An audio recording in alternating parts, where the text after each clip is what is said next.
Hello and welcome to In Depth. I'm Tina Jha. In 2015, the United Nations General Assembly adopted the 2030 Agenda for Sustainable Development. 193 member countries, including India, committed to the 17 Sustainable Development Goals that required efforts to end all forms of poverty, fight inequalities, and tackle climate change while ensuring that no one was left behind. India played a significant role in making the declaration, and its progress in achieving these goals are crucial for the world as it is home to about 17% of the world's population. And just 3 years later, India has crossed the halfway mark in achieving these goals. The SDG India Index released by the NITI Aayog and the United Nations last week show the nation has a score of 58, a little beyond halfway mark in meeting the target set for the year 2030. Which are the states that have emerged as front runners in the race to achieve sustainable development goals? Which states are lagging behind? And what are the parameters that have been covered in preparing the SDG India Index? We'll look at each of these issues in depth today.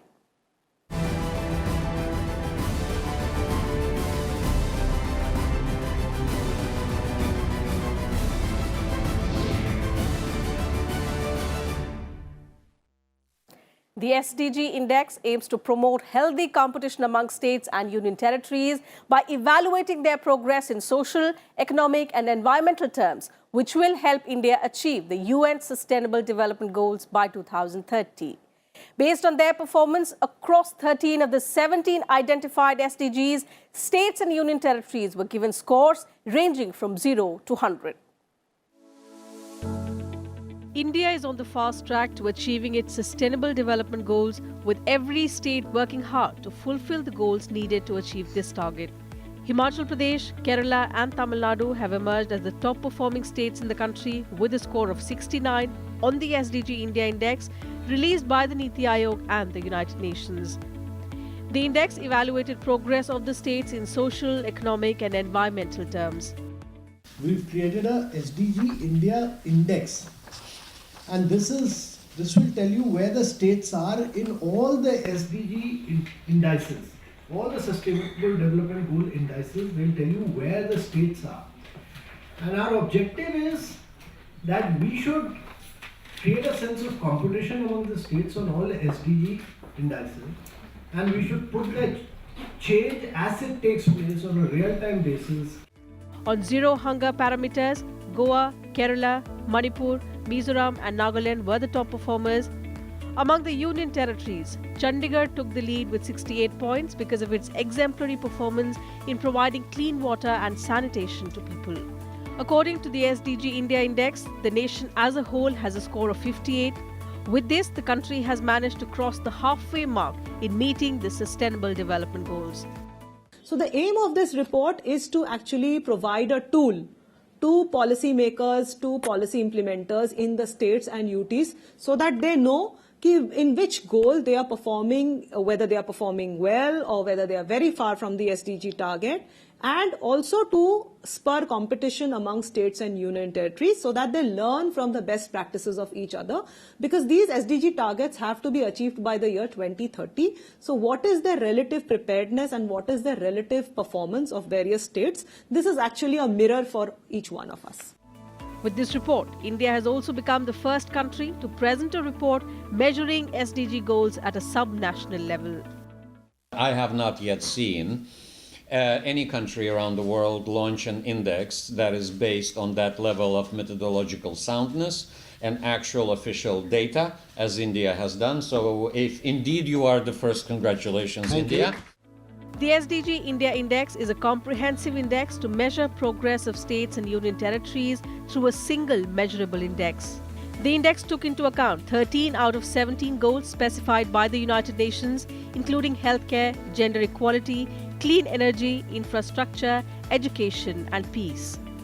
Under the index, states will be monitored on real-time basis across 62 of 306 national indicators outlined by the United Nations. The first baseline report for 2018 was prepared with the support of United Nations in India. The index is part of Transforming Our World, the 2030 Agenda for Sustainable Development, which was adopted by 193 member states at the historic United Nations General Assembly Summit in September 2015. So when states are doing good in poverty eradication, when states are doing good in improving nutrition levels, in improving health services, in improving, let's say, access to water and sanitation, in improving industrial growth, in improving sustainable methods in climate adaptation facilities. So these are some of the areas, and in gender. So these are some of the areas, if states are doing well, they have got a good score. So if you see in the report, we have done a scoring between 0 to 100. However, not all states have managed to achieve the Sustainable Development Goals. Assam, Bihar and Uttar Pradesh are at the bottom of the SDG index. So states who are falling in the category of 0 to 50, 0 to 49, they are have been categorized as aspirants. And these are the states where a lot of focus needs to be done. States like Bihar, Uttar Pradesh, like Assam. So these are the states which need a lot of focus, especially in certain goals which I could mention here, in health, in gender equality, in energy, in sustainable cities and urbanization, and in industrial growth. So these are some of the focus goals in which these states have got a score of less than 49, which is why they have been categorized in the aspirant category. The SDGs are an ambitious commitment made by world leaders, embracing economic, environmental and social aspects of the well-being of societies. India played a prominent role in the formulation of SDGs. With inputs from Anu Diwan, Bureau Report, Rajya Sabha TV. The idea of sustainable development arose with the realization that in our pursuit of development, we've done extensive damage to our environment. The United Nations in 2016 set Sustainable Development Goals, targets that are to be accomplished by the year 2030. These goals seek to build on the Millennium Development Goals that were set back in the year 2000 and complete what these did not achieve earlier. Despite rapid urbanization and industrialization, the fruits of development have not been able to reach all. Hence, initiatives have been taken at both national and international level in this regard. The United Nations took a lead and its 193 members gathered on 25th of September 2015 in New York to adopt the 2030 Agenda for Sustainable Development. It is a set of 17 goals. These are very ambitious goals which cover all dimensions of development, whether it is social, whether it is economic, whether it is environmental. And these goals are to be achieved by all nations of the world by the year 2030. So these 17 goals are further divided into 169 UN targets.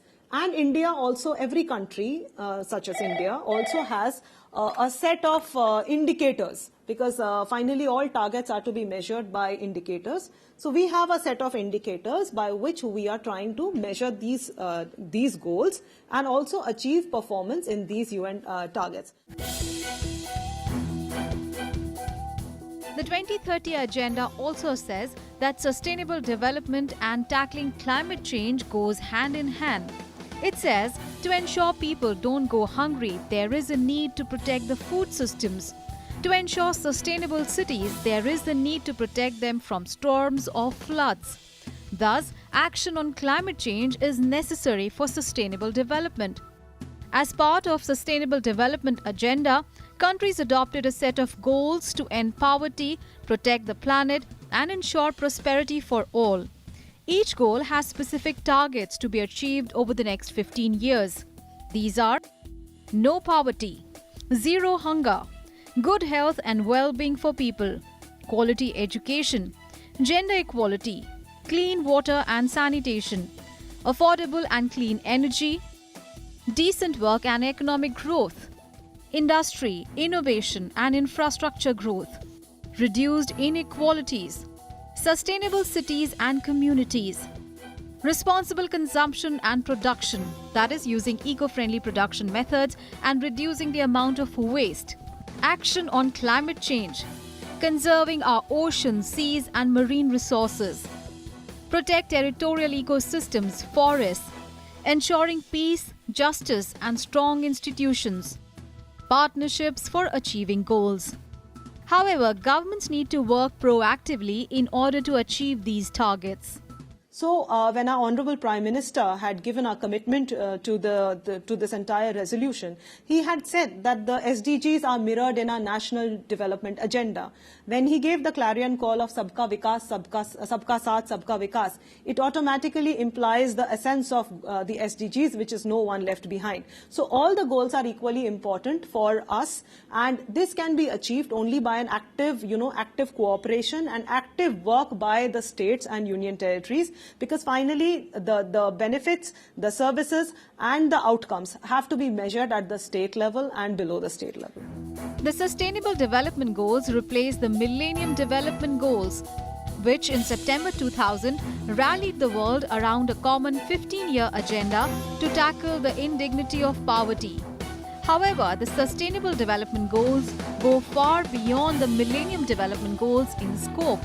Alongside continuing development priorities such as poverty eradication, health, education and food security and nutrition, it sets out a wide range of economic, social and environmental objectives. It also defines their means of implementation. UNDP says that by giving targets for sustainable development, there will be added pressure on governments to work on them. Bureau Report, Rajya Sabha TV. The World Sustainable Development Summit 2018, held in February this year, brought together global leaders and thinkers in the fields of sustainable development, energy and environment sectors on one common platform. At the summit, representatives from over 40 countries got together to find answers to one question, and the most vital one: what is sustainable development?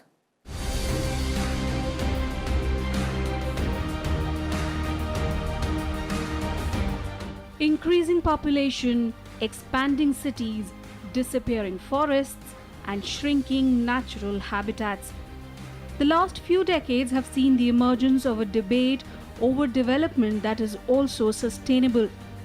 On the one hand, there are those who argue that urbanization, concrete buildings and expanding roadways is the parameter for development, but on the other is the group that argues that this expansion is akin to destroying the world.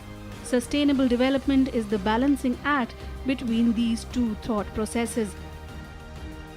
So there cannot be any development unless it is sustainable, because otherwise it just becomes uni-centered or a linear growth. And linear growth always has damages for the environment, has damages for the people who are associated with it. So when we talk about growth, it is no longer that, the economic growth per se. However, it is linked to much more, and it has to take into account concerns of environment, concerns of inclusive growth, concerns of passing down the value to all the people living at the base of the pyramid. So that is where sustainability becomes a very major aspect of any process of development in any part of the world.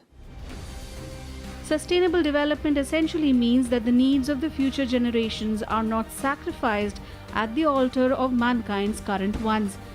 It includes removing poverty, simplifying daily chores, and improving the quality of life, keeping in mind that we use only as many natural resources as can be replenished. The usage of natural resources needs to be moderated to save them for our future generations. It means that we take a breather and evaluate whether our race towards industrialization is destroying the finer nuances of life. जितना ज़्यादा हम waste किसी और चीज़ के लिए खर्च कर सकते हैं वो करें. तो ये तीन चीज़ें, इनकम्स बढ़ी, इनपुट रिसोर्स एफिशिएंसी बढ़ी और वेस्ट मैनेजमेंट कम हुई, इसको हम सस्टेनेबल डेवलपमेंट मानते हैं. The modern concept of development began with the invention of the engine in the 17th century. The Industrial Revolution a century later started depleting natural resources at a faster pace than could be replenished. By the 20th century, industrialization was seen as the only path towards economic growth and removing poverty. This led to an irreversible change in our environment. The realization that this was a path towards destruction of our planet has come only now. As you know, we are at 1.1 degrees Celsius above the pre-industrial level already. We have, through the momentum of warming, another 0.2 or 0.3 of 1 degree C already built in to the emissions. Because remember, the oceans have not yet warmed to the level of greenhouse gases. We still have a net energy imbalance. We're still warming the planet. It takes a long time to heat up the world's bathtub. Sustainable development is now a major pillar of international cooperation. The United Nations has spelled out goals in the area. To fulfill these, a global framework is also being developed. The realization might have come late, but there is still time to reverse the impact that we have had on our planet. Not only governments, but the citizens of this world will also have to realize that the Earth's resources belong to everyone, even those who are not born yet. And that will be the core value that we need to function with. With inputs from Leena Sharma, Bureau Report for Rajya Sabha TV.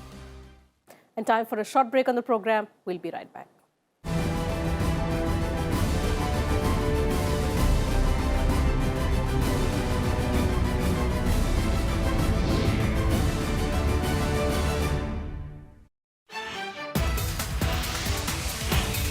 On this edition of India's World, we will analyze the bilateral relationship between India and the Maldives. And today, the southern Indian Ocean, which includes Sri Lanka, Maldives, Seychelles, and Mauritius, in prime example, are very important strategically for us. Terrorism or radicalization, which is an important issue on the island nation, but you've seen the issue of, either the return of fighters, foreign fighters from the ranks of Islamic State or people getting radicalized itself. That's another area where India has been very, very worried and working closely with Maldives. We on our own alone cannot cope with the Chinese assertiveness and pressure. And therefore, internationally, particularly in South Asia, two countries, especially Japan and US, have started openly collaborating with India, and India is collaborating with them.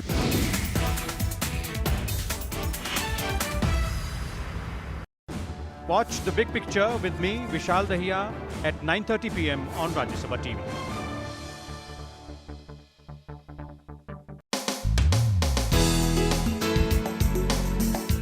Rajya Sabha TV's YouTube channel has just crossed a new exciting milestone. It now has over 1 million subscribers. That's more than 10 lakh people who like and want to watch RSTV. Over 15 crore people have watched our videos.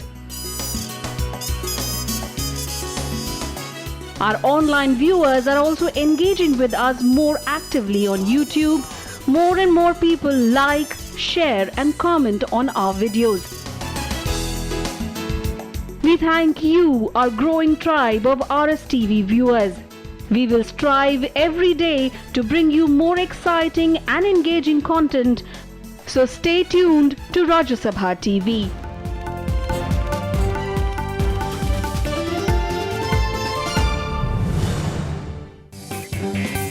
देखिए विशेष मेरे साथ आज शाम 7:30 बजे सिर्फ राज्य सभा TV पर।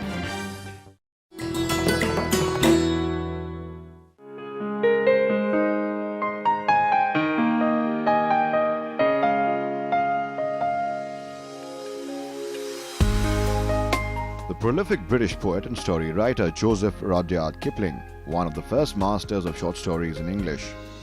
In 1894 appeared his Jungle Book, which became a children's classic all over the world. Kim, the story of Kimball O'Hara and his adventures in the Himalayas, is perhaps his most felicitous work published. Set in and concerned with India he had come to know and love so well. In 1907, Kipling became the first English language writer to receive the Nobel Prize for Literature.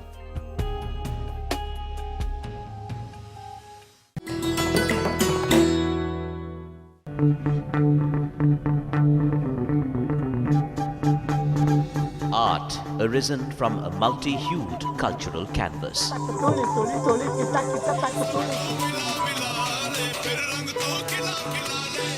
tradition and cultural fervor dating back centuries.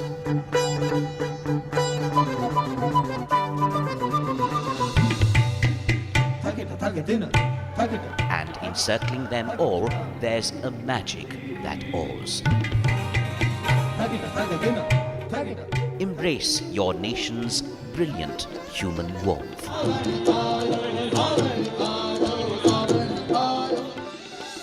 Watch Colours of India, Sundays at 9:30 p.m. on Rajya Sabha Television.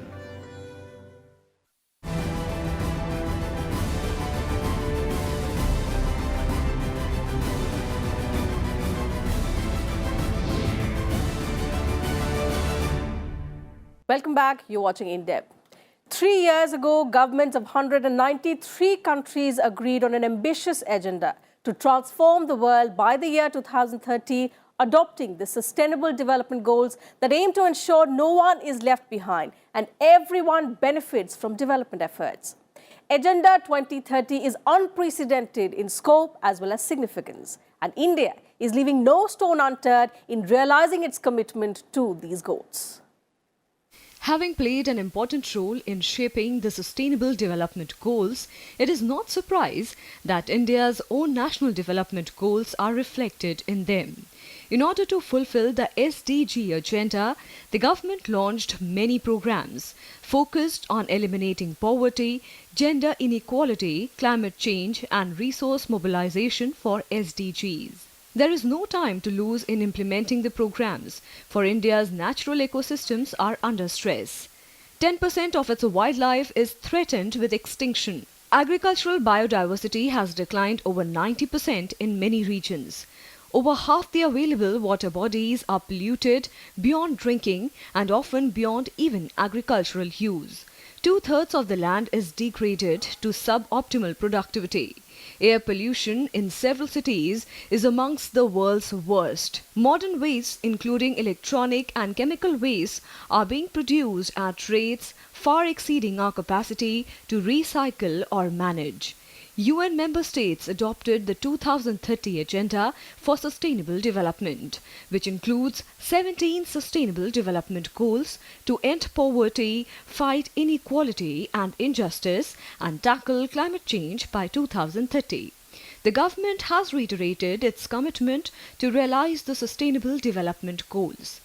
For clean fuel, it has introduced BS6 petrol and diesel. Delhi will be the first city in the country to leapfrog from Euro 4 grade petrol and diesel to Euro 6. Cities in the National Capital Region like Noida, Ghaziabad, Gurugram and Faridabad, as well as 13 major cities including Mumbai, Chennai, Bengaluru, Hyderabad and Pune will switch over to cleaner Euro 6 grade fuel from January 1st next year. Rest of the country will follow the suit from April 2020. The Supreme Court has also ruled that BS4 vehicles will not be sold after March 31st, 2020 when BS6 norm for cleaner fuel comes into force. This year, the theme of the World Environment Day was Beat Plastic Pollution, and Prime Minister Narendra Modi pledged to eliminate all single-use plastic in the country by 2022 with an immediate ban in urban Delhi. The International Solar Alliance is a group of 121 solar resource-rich countries. The alliance, headquartered in Gurugram in India, aims to deploy over 1,000 gigawatt of solar energy and mobilize more than $1,000 billion into solar power by 2030, thereby accelerating the large-scale deployment of solar energy in developing countries to meet soaring energy demand and help fight climate change. This initiative was launched at 2015 UN Climate Change Conference in Paris by Prime Minister Narendra Modi and French President François Hollande. Meanwhile, following a year of devastating climate disasters around the globe, from California to Kerala and Tonga to Japan, the annual UN Climate Change Conference, COP24, opened in the Polish city of Katowice on 3rd December this year, with the goal of finalizing the implementation guidelines for the Paris Climate Change Agreement. It aims to provide clarity on how to implement the landmark agreement fairly and transparently for all. India has already made remarkable strides in the eradication of polio and the elimination of neonatal tetanus. Further progress on key health indicators such as infant and maternal mortality rates, as well as a reduction in the incidence of HIV, TB and malaria, helped India meet the Millennium Development Goals on health. India also investing significant resources towards ending open defecation by 2019 through the Swachh Bharat program. The SDGs are multidimensional and interconnected, and the scale of the challenge at hand is vast, which requires deep commitment by countries in realizing them. Bureau Report, Rajya Sabha TV.